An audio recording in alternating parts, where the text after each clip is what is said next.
వాంగ్మూలాన్ని నమోదు చేశామంటూ అటు ఆ వాదనలు వినిపించే ప్రయత్నం చేశారు. కానీ అటు ముకుల్ రోహ్తగి చేసిన వాదనల వైపే కోర్టు మొగ్గు చూపింది. దాంతో ఆమెకు బెయిల్ మంజూరు చేస్తున్నట్లుగా చెప్పింది. వాస్తవానికి మార్చి 15వ తారీఖున కవిత అరెస్టు జరిగింది. దానికన్నా ముందు 10 రోజుల ముందు ఈడీ నోటీసులు ఇస్తే ఈడీ నోటీసులకు కవిత హాజరు కాలేదు. మొట్టమొదటిగా 2022 జూలైలో లిక్కర్ స్కామ్ వెలుగులోకి వచ్చింది. ఆ తర్వాత 5 నెలల తర్వాత సిబిఐ అధికారులు ఆమె నివాసంలోనే ఆమెను విచారించారు. 7 గంటల పాటు విచారించారు. 2023 మార్చి 11వ తారీఖున మొట్టమొదటిసారిగా ఈడీ విచారణకు ఢిల్లీలో కవిత హాజరైంది. ఆ తర్వాత 16, 20వ తారీఖు, 21వ తారీఖున ఢిల్లీలోనే కవితను విచారించారు. ఆ సందర్భంగా కవిత తాను వాడేసిన 8 ఫోన్లను కూడా ఈడీ అధికారులకు ఇచ్చారు. గతంలో ఇప్పటికే ఈ కేసుకు సంబంధించి 2 ఛార్జ్షీట్లు దాఖలయ్యాయి.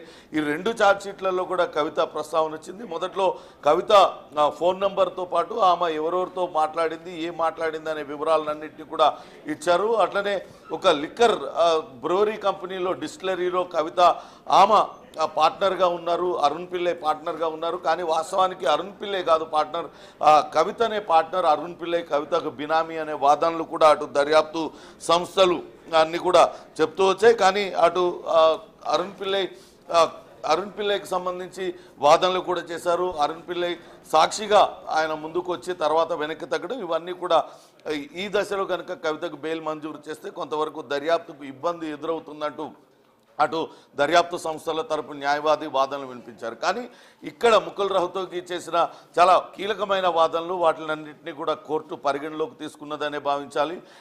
ఎప్పుడు కూడా తాము సిద్ధంగా ఉన్నాము, విచారణకు సిద్ధంగా ఉన్నాము, ఎక్కడా కూడా కవిత విచారణను తప్పించుకోవాలని చూడలేదు. ఆమె స్వచ్ఛందంగా ఆమంతటా ఆమె మొదటిసారిగా విచారణకు హాజరైంది. దాదాపుగా 7 గంటల పాటు సిబిఐ అధికారులు ఆమె నివాసంలో హైదరాబాద్లో విచారించారు. ఆ తర్వాత ఈడీ అధికారులు కూడా 4 రోజుల పాటు దాదాపుగా 20 గంటలు పైగా ఆమెను దాదాపు 30 గంటలు పైగా ఆమెను విచారించారు. విచారణలో అన్ని విషయాలు కూడా వెల్లడించింది.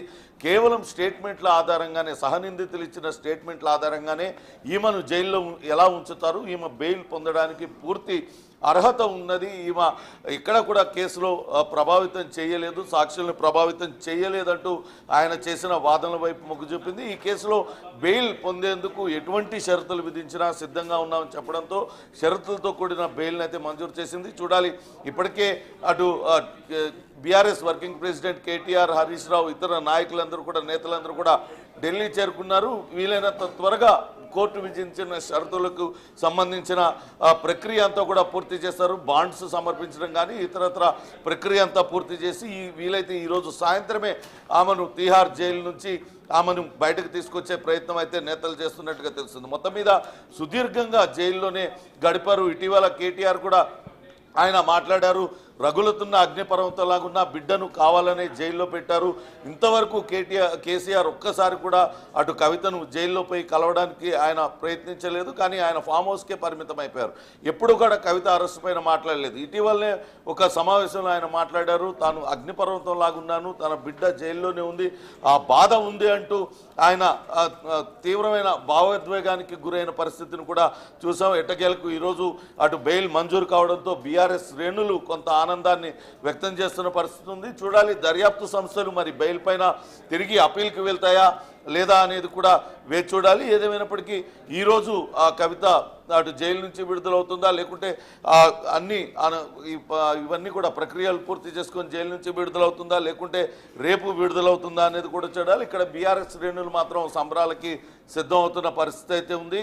అటు దర్యాప్తు సంస్థలు కూడా దీనిపైన అప్పీల్ చేయాలనే భావిస్తున్నట్టుగా తెలుస్తోంది. ఎంఎన్ఆర్, మరి ఒకవేళ అప్పీల్కి కనుక వెళ్ళినట్లయితే ఏం జరిగే అవకాశం ఉంది? తదుపరి కార్యాచరణ ఏ విధంగా ఉండే ఛాన్స్ ఉంది? ఖచ్చితంగా ఇప్పటికే మనీష్